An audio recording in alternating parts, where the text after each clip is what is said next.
why does this loom to be such an explosive political year? Because this is the year of politics.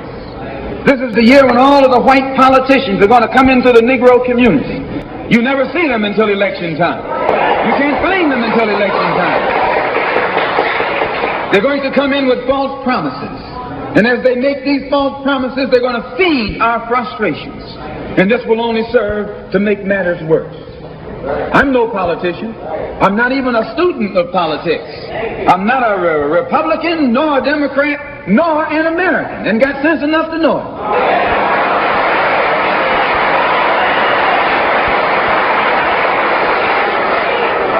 I'm one of the 22 million black victims of the Democrats. One of the 22 million black victims of the Republicans, and one of the 22 million black victims of Americanism.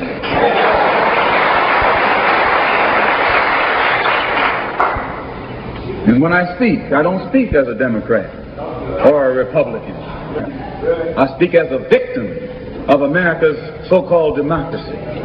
You and I have never seen democracy. All we've seen is hypocrisy.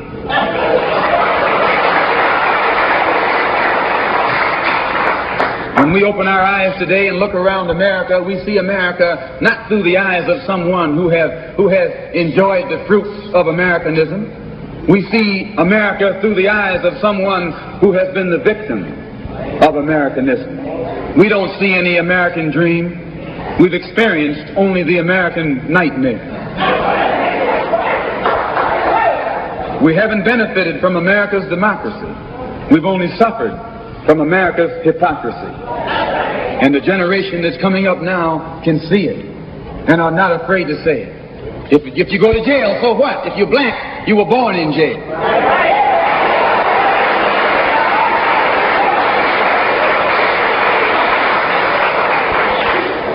If you black, you were born in jail. In the North as well as the South. Stop talking about the South. Long as you're south of the Canadian border, you're south.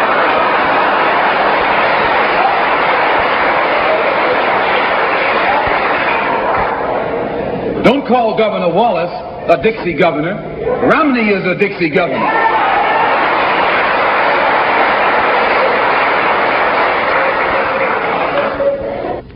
$22 million black victims of Americanism are waking up, and they're gaining a new political consciousness, becoming politically mature. And as they develop this political maturity, they're able to see the recent trends in these political elections. They see that the whites are so evenly divided that every time they vote, the race is so close they have to go back and count the votes all over again. And which means that any block, any minority that has a block of votes that stick together is in a strategic position. Either way you go, that's who gets it. You're in a position to determine who go to the White House and who stay in the doghouse. You're the one who has that power. You can keep Johnson in Washington, D.C., or you can send him back to his Texas cotton patch.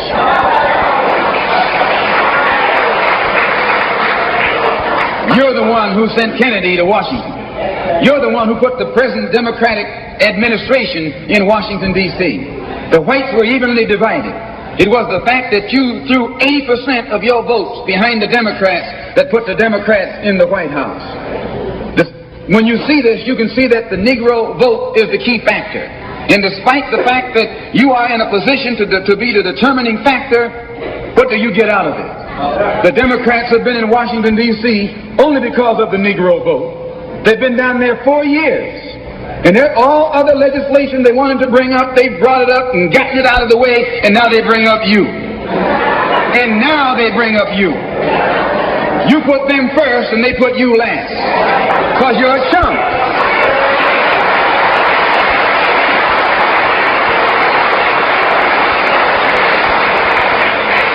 A political chump. In Washington, D.C., in the House of Representatives, there are 257 who are Democrats. Only 177 are Republican. In the Senate, there are 67 Democrats. Only 33 are Republicans. The party that you bash controls 2/3 of the House of Representatives and the Senate, and still they can't keep their promise to you because you're a chump.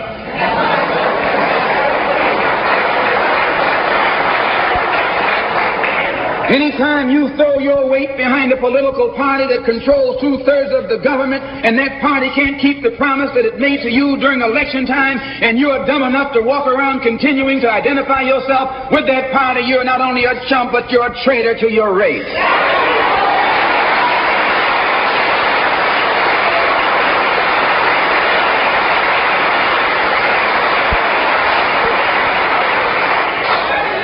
And what kind of alibi do they come up with?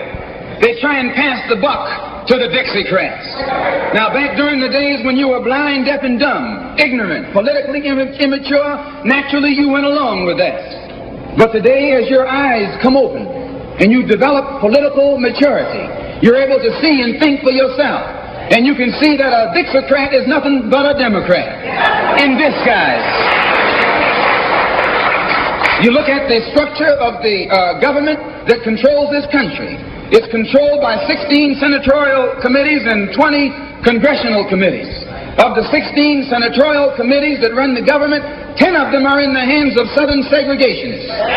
Of the 20 congressional committees that run the government, 12 of them are in the hands of Southern segregationists. And they're going to tell you and me that the South lost the war.